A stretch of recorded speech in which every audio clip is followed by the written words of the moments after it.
Cet automne, les Ontariens vont élire 444 maires, préfets, wardens, différents noms, même rôle. Mais justement, quel est le rôle d'un maire en Ontario? En fait, la loi provinciale définit le rôle d'un maire comme celui d'un PDG d'entreprise. Il doit, par exemple, défendre les intérêts de ses citoyens, les encourager à participer aux activités de la ville. Il doit aussi représenter la municipalité autant à l'intérieur qu'à l'extérieur de sa localité.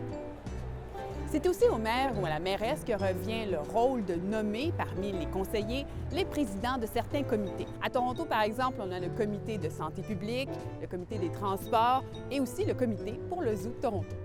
Autre pouvoir du maire ou de la mairesse, demander la tenue d'une rencontre spéciale des conseillers et déclarer l'état d'urgence si nécessaire. Mais quand il est temps de prendre d'autres décisions, le maire a moins de pouvoir que celui d'un président d'entreprise. Le maire a seulement un vote parmi tant d'autres au sein de son conseil municipal. À Toronto, par exemple, après les élections, le maire aura un vote parmi 26 au sein de son conseil. Parce qu'il n'y a pas de parti politique reconnu au niveau municipal, le maire n'est donc pas chef de parti, comme c'est le cas par exemple à Montréal ou encore à Vancouver. Donc, rien n'assure au maire qu'il réussira à avoir l'appui du conseil municipal pour faire adopter ses idées.